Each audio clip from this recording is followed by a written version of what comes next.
Hi, I'm Daniel Lucas, and welcome to Book 101.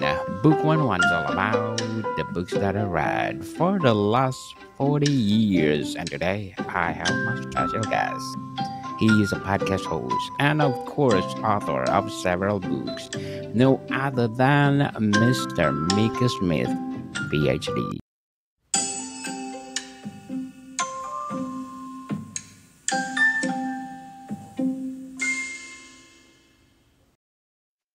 Hi, thanks for having me on the show. Appreciate the time.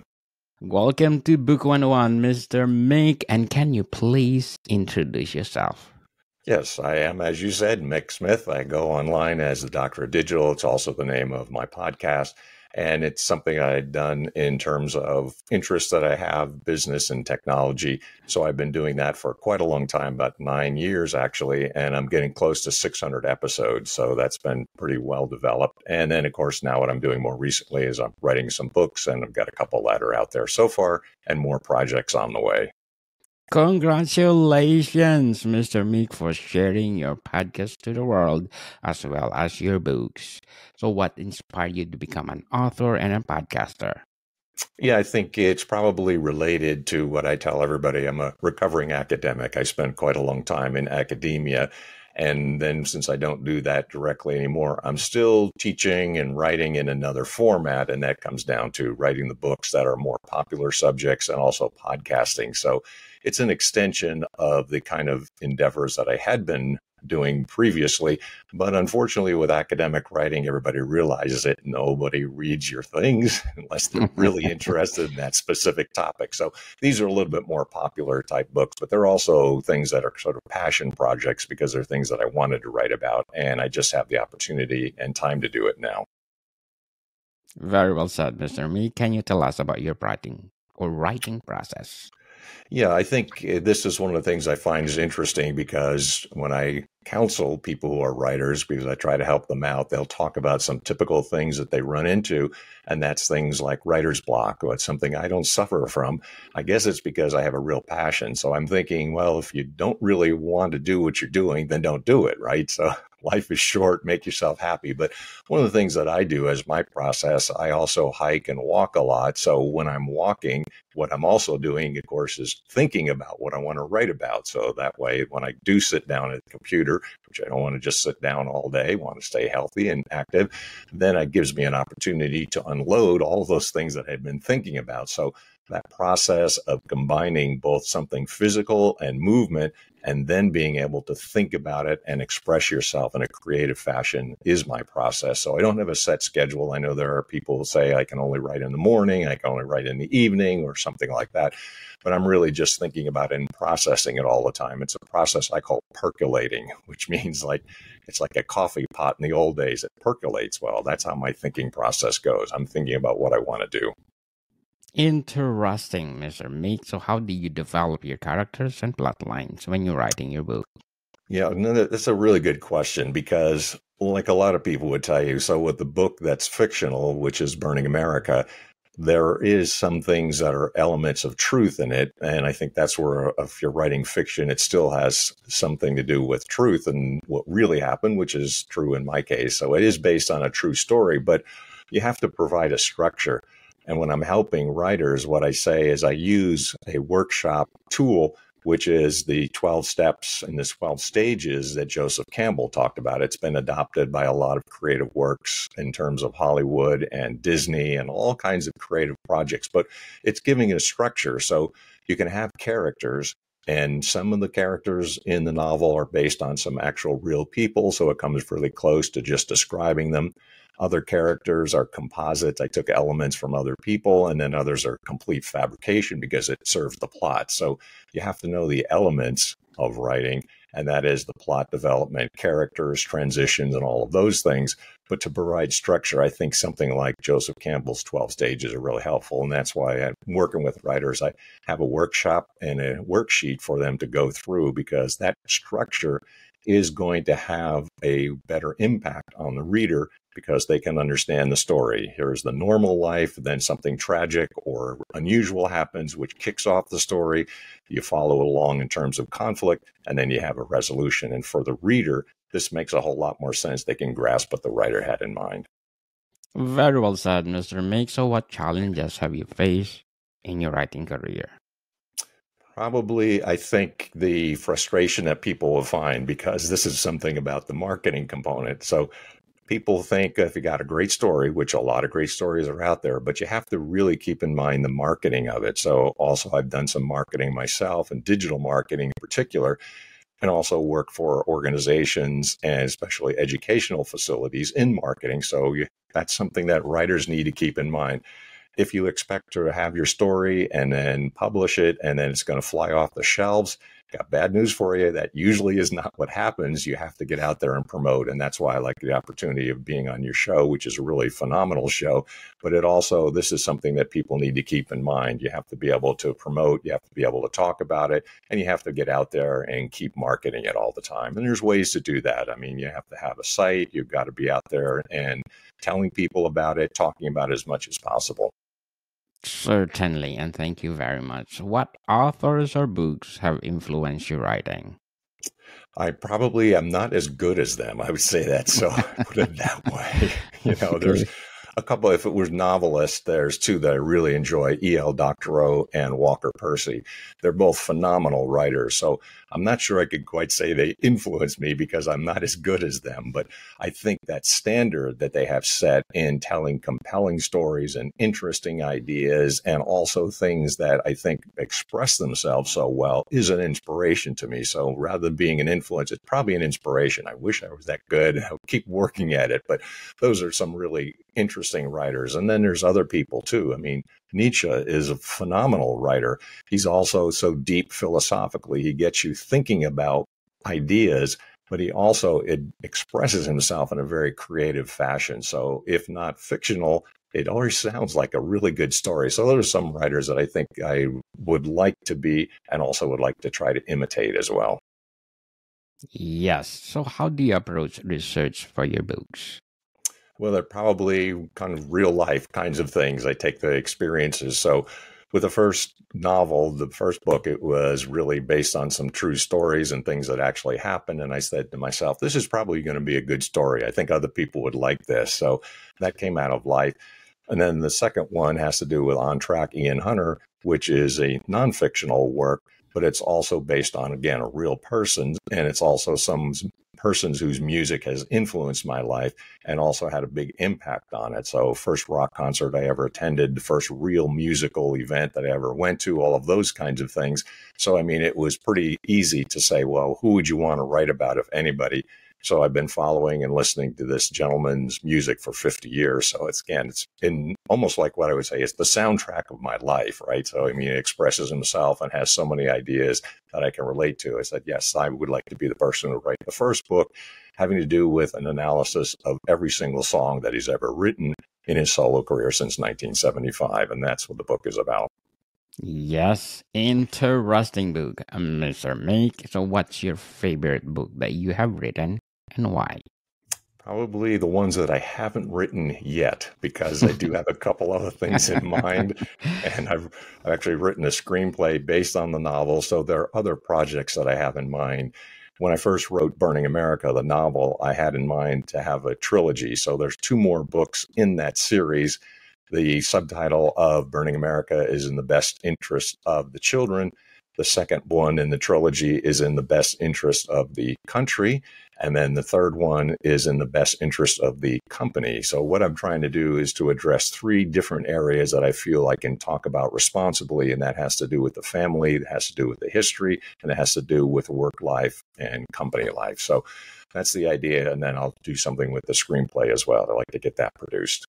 Looking forward for those books, Mr. Mick. But before we go on, I want to shout out my ranking tops in the last 30 days according to Apple chart, because in Bhutan I got number 8 on the Apple chart, United Arab Emirates at 16, Taiwan at 42, Jamaica at 56, Cameroon at 7, and many more. Thank you so much for supporting this podcast, because this podcast is created by power writers all over the world like Mr. Mick Smith. So, Mr. Mick, can you share a memorable moment from your writing career? Yeah, I think I'd go back to saying it's the On Track Ian Hunter book because that was the first rock concert I ever attended, first real musical event I went to. A buddy of mine was 16. He had a driver's license. I was a year younger. 15, we got a ride up to Hollywood.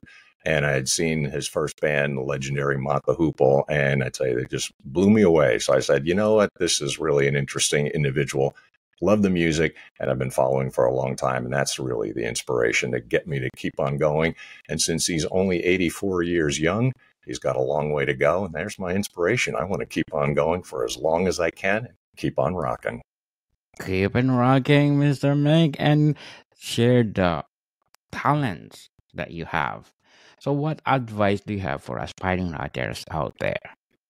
I think never give up, ever, ever, ever. So if you have something to say, you have some sort of unique talent or gift from God, and you're the only person who's ever been you before you were born or after you were born. So make sure that you are using the talents to the best of your ability and live out everything. As Joseph Campbell says, life and work is bliss. So follow your bliss. Follow your bliss, people, and stop procrastinating. Go, go, go for it. And probably you are one of the best in the making, like Mr. Make Smith. So, how do you balance writing or podcasting with the other aspect of your life? I think I've always approached work life as not work, but production. So I really want to be as active as possible. And so the balance really is to say, don't worry about the things that are going to get in your way because there are always obstacles. There are always things that are going to thwart you from your goals. But you have to stay dedicated, stay on track, and think about what is the most important thing that I can get done in the next hour, the next day, the next week, and stick to that. And also make sure that you are producing things and produce things of value, and other people will appreciate the value that you are sharing. Yes, very, very well said, Mr. Mick. What are the some themes or topics that you are passionate about exploring in your writing? I think the ones that I said that I have in mind. So I have a background as actually as a trained historian. I went to UCLA and I've taught history primarily. The field was actually history of religion. So I think that's one thing that I really want to get out because I've been thinking about these things. And a lot of these were ideas that I expressed in my teaching, but I'd also like to capture it in a book. So that's one thing that I'd really like to do. And in the post-pandemic period, the other book that I had said, the last of the trilogy, in the best interest of the company, trying to help people understand what work is and how to balance that with work and then also reflection. So if you look at the Benedictine monks, they had this phrase, ora et labora, which in Latin means pray and work. So hopefully people realize that work life is not the end all, but also you have to stop and smell the roses, take some time, refresh yourself, and balance that out with life, and also understand what's really critical in life and really important. Find that out and define it for yourself. And again, so follow your bliss. Follow your bliss. And if you have the passion of what you're doing, people is not a burden to you. It's every day is an enjoyment of what you're doing. So, Mr. Mick, how do you handle feedback or criticism of your work?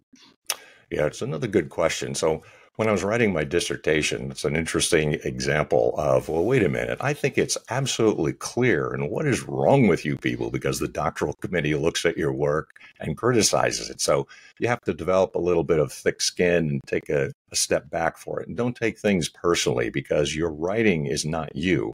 You have your own identity and your own personhood, which is not your writing. So don't take it personally. And a lot of times realize that when you do get feedback, people are just trying to help. And with the best of intentions, they may not express it or communicate it in the kindest way, but it may be valid. So you have to take a step back from criticism and feedback. And this is what I said. I really realized it because that was the first really hard work I had ever done. And it is considered a first book. Nobody reads it, but your doctoral committee, and they are trying to make a really good quality project. So take a step back for it and make sure that you're not taking things personally, but also understand that you have to incorporate ideas that other people have, because a lot of times they really are truly trying to help you and improve the quality of what you're producing. Definitely. Indeed, Mr. Mick. So, what are your short term and long term goals in writing and podcasting? In podcasting, I'm really pleased to say my second podcast, which is The Aftermath, has done really well. It's a top 5% global podcast. So, really to keep on going and growing with that based on themes that I had touched on in the novel Burning America, because some of us had experienced some really horrible and traumatic events earlier in our life where the spouse or the other person took their child away. And that's what the story is about. And so I think to try to continue to help people through that podcast. And for my standard podcast, The Doctor of Digital, it's to keep on bringing good people and interesting people to the business world and to hear others. It's a podcast that's just been going for 9 years, so almost 600 episodes. So I want to continue doing those things and also get those writing projects that I still have in mind. While I have time, I'm going to be writing. Yeah. Looking forward and good luck for your goals in life, Mr. Meg. But before we go on, I'm inviting you to please do listen to my other podcast, Food 101, or our fourth season with Chef Alessandro, one of the best executive chef in one of the five-star restaurants in downtown Toronto. So please do listen to our latest episode. We talk about focaccia people, and please visit our official website for Food 101, www.food101.ca. And please do visit it, because if you are aspiring cooks or you're already cooking, this will refresh you or give you enlightenment to make your food delicious. And of course, please do grab a copy of my audiobook, not a copy. Please do download my latest audiobook, people. They are one of the best sellers. Of course, my book 101 Review Volume 3 Suggestions, and my climate change book, Earth Fever, The Unraveling Climate and Our Race to Restore Balance. And of course, book 101 Review Volume 2 Selected, and book 101 Self Help Books, Threads of Existence, Weaving the Tapestry of Life. And of course, as Mr. Mick said, life is too short. A journey of discovery, fulfillment, and joy. Available on Audible, so please download your copy and enjoy my audiobook. So, Mr. Mick, let's talk about your latest and, let's say, most popular book, Well, Burning America. How did you craft that? I am hoping that they're both popular. So Both popular, yes. one is out a little bit longer. So Burning America has been out for a couple of years, and then On Track Ian Hunter really has just been released. So it's really too early to say how much and what it's going to do. But Burning America has been very rewarding. And like I said, I think the idea of it was, since it's based on some things that actually happened to me, it was definitely catharsis, which if you're going to be a writer and you write things, I think that's what you have to keep in mind. Always write for yourself first. Don't write for popularity. Don't write because you think it's going to be a bestseller. It may, and it may do well, but if you're really serving yourself and you're being authentic and you have a good story, people will understand. They'll respond to that. So Burning America has just probably done a little bit better because it's been out longer. Ian Hunter On Track has just been released, so not sure what the sales are going to be, but let's say we'll take it as it comes. Yes. So, Burning America in the best interest of the children, what is the main concept? I think it's something that was related to the second podcast that I referred to, The Aftermath. Some of us had experienced parental alienation, where the spouse or the other person takes your child off and then you get thrown into the family court system, which is what happened. And so when our child was 5, I came home one day and the house was stripped. Everything was gone. The furniture, I called the banks, bank accounts were emptied, all of those kinds of things. So I'm very philosophical about it. Yes, it's a terrible thing, but what do I do about a child that I don't know where she is? So I tracked down some local people, eventually flagged down a cop who was local.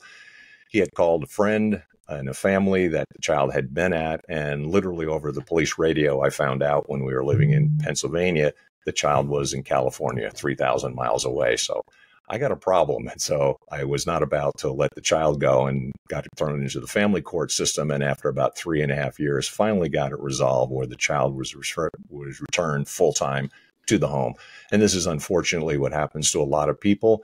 And I thought it was a good story because unfortunately it is happening. 20 years later, actually the same exact scenario happened to my best buddy who was living in California. And the other person, the spouse, took off with their child to the other coast, the East Coast, 3,000 miles away. And I said, this is probably too common and it's very unfortunate, but people need to know these are the kinds of things that are going on. And I tried to tell a good story in order to alert people and also make them aware of the kinds of things that are happening and probably the tragedy of being thrown into a family court because it's really broken. It doesn't really work. And that's the subtitle, in the best interest of the children with a question mark. The answer is no. This is not in the best interest of the children. Okay, so yes, indeed, interesting story because according to Miss Julie, wow, powerful story for those going through hard times, a divorce or parental alienation. Must read. How would you comment on that?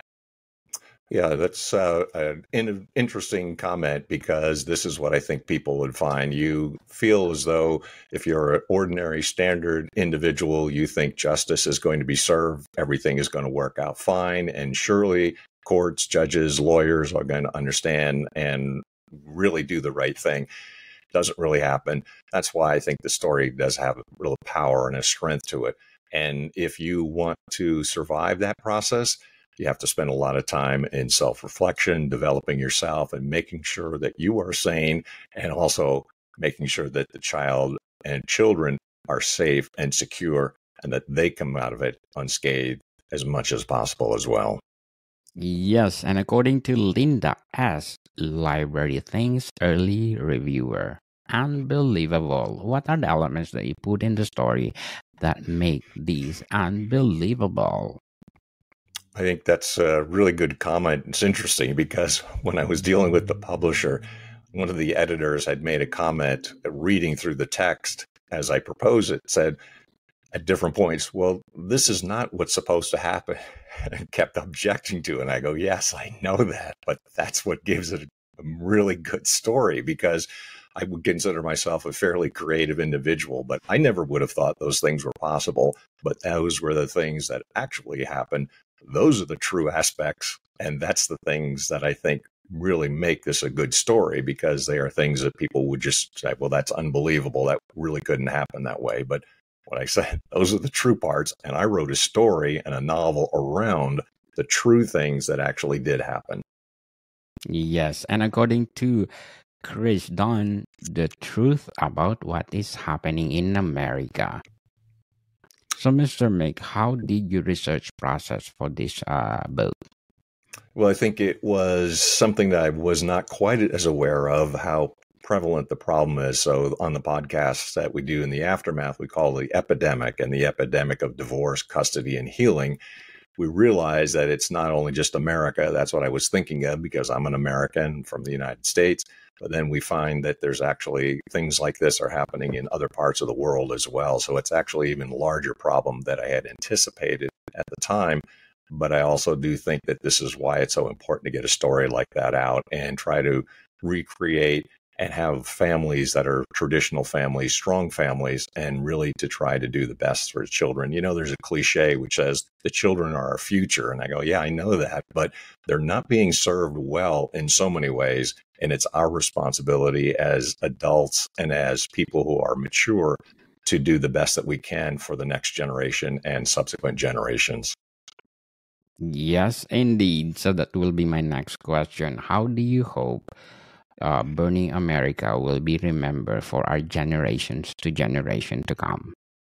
Well, I hope it does incorporate and does encourage some legislation. So my co-host is really a phenomenal individual, and she experienced something almost the same, but in her own way. And she was really an admirable individual, has been very active legislatively. So what we are trying to do, and hopefully the book encourages legislation in 50 states. And then, as I say, we realize it's even larger than just the United States, but we're trying to work on legislation in different areas in order to improve the status of children that are caught in the family court system. So working on co-parenting type arrangements and also things that would be better for the children.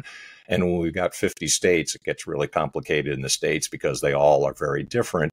But there also is a really phenomenal documentary that my co-host was in. It's called We the Parents. And really the goal there is to encourage legislators to look at this and understand some of the horrible things that are going on. And they would also then pass legislation in the respective states that they are in and representing the people better.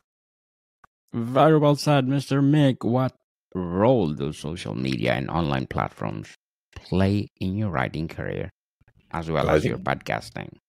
I think it's really extraordinarily popular and important. So that's why I said a lot of writers, when they publish a book, think that's going to be just sitting on a shelf and everybody's going to come and find it. No, you have to go out there and find them yourself. And that's why social media is so important. And it's a great opportunity because the stories that people wouldn't have access to previously are now available and possible through social media. So when you use a lot of the social media outlets, whether it be Facebook or Instagram or any of those outlets, it's really letting people know the kind of good stories and good writing that is out there. And it's made them much more aware. So a lot of the traditional ways that people would find out about writing are now expanded with social media. And I think you have to be really active on it. And it also incorporates a lot of people that wouldn't necessarily read a book or go to a bookstore to find it, but they're more available because they're being contacted through others, through friends and family, and through social media. Yes, indeed. So, Burning America, if you want to go back and revise the book itself, which part of the book you want to revise? Yep, that's a really interesting question. So what I did was I thought about it in a new way, and that's why I wrote the screenplay that's based on the novel. But I also said, it's really a freeing experience because I had known what I had written originally in the novel and all the characters and the dialogue and all those elements that make up the fictional story. But I got to revisit it when I was writing the screenplay. And I thought, well, I'm not tied to anything now because I'm thinking about it in a different medium. And so I did. So I changed a lot of the characters. I changed some of the people. Some dropped out. Some I introduced, put the dialogue in other characters' voices. And so what it does and what it did for me was it kind of freed up the original story, and I would now have it adapted and tell it in a different way in a visual medium as opposed to reading about it. And when I always thought about it when I was writing the novel, I thought of it in a visual fashion. So it makes a whole lot of sense that now I've got a screenplay that has been adopted from the novel version. Well said, Mr. Mick. Burning America, what your struggles in writing with? Probably the idea that you have to be introspective, since it is based on some real life experiences and some difficult and painful experiences. So sometimes people would shy away from traumatic events, but the only way to move forward mentally and also improve yourself is to deal with very bad things, including trauma. And I would say the way people have phrased it sometimes, which I really agree with, you have to break the cycle. So if something happened to you, that doesn't mean that you go out and treat other people wrongly or unfairly. No, you have to break that cycle. You realize it and recognize that something bad happened, but don't do it yourself. So I think being able to look inward and having the ability then to move forward from very difficult or traumatic events is really important for the writing process and makes you stronger as a person, makes you a better writer. And I think that's the struggle that needs to be overcome. Get it out there and get that story out there, and that will clarify and also probably help you to move forward. Yes, looking forward and forward and forward and let it go. So, Burning America, which chapter did you enjoy the most writing? Probably the actual very middle of it, because it's actually on if you see the cover, which is available on Amazon, you can see that. That's actually a real picture, and it was really drawn by a child. And it also is a key element because you get analyzed by psychiatrists who you find out are not really working for the child. They're making money off this.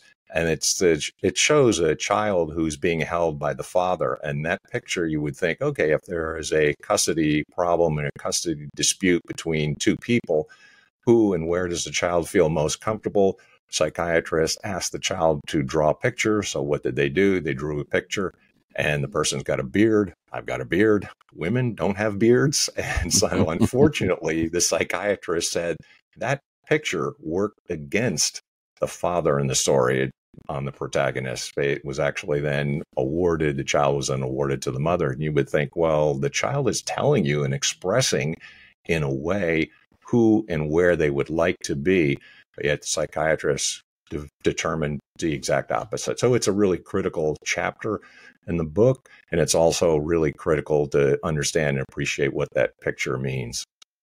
Yes, Burning America. What behind the title of your latest novel?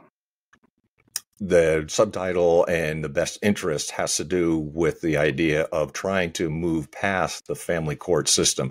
Because I think talking with people, especially on the podcast, is also realizing that a lot of people think that they are stuck. Almost everyone you speak to says they feel completely and totally alone. So with the podcast, what we are trying to do is that key element is the third one. So it has to do with the epidemic of custody, divorce, and healing. The whole point and really the goal and the focus is to get to that healing point, and so people can move forward mentally and spiritually and physically. So that's really the key, is to try to get people to understand, no, you're not alone. There are other people who are experiencing this, and we have survived. So be a survivor, and not only survive, then move on to thriving. Survive and then thrive. Live your life out fully and completely. Yes, life is too short, as we said, and let it go and thrive. So, Mr. Mickey Smith, can you please invite our listeners to support your latest book, Burning America? Sure, both books are available on Amazon, Burning America, and The Best Interest of the Children, and On Track Ian Hunter. They're both available on Amazon. The On Track Ian Hunter now is available. I just got actually the advanced copies from the publisher, and feel free to go there, and hopefully people enjoy the books and the ones that are coming, because I'm still writing. Yes. People, let's support Mr. Mick Smith, because if you support him, more books to come. And of course, let's support Mr. Mick for the podcast. Can you invite our listeners to listen to your podcast? You bet. So the first podcast I referred to is The Doctor of Digital, and it's on all social media. It's pretty easy to find. So if you just try to go to a search engine and put in The Doctor of Digital, I'm going to pop up. So there's a video series on YouTube, and it's also on most of your podcast channels. That's out there. And then also the aftermath, the epidemic of custody and having to do with healing. And that's also on all your major podcasts, especially Apple, which really helps if you support those kinds of things and share, and also like it, especially, and have a positive review on Apple Podcasts. That helps. As a podcaster, you know, these things really are helped a great deal by the people who are listening and supporting your shows. Yes, people, let's support podcasters and authors, writers all over the world. So, Mr. Mick, thank you for your time. Thank you so much. Deus Volt.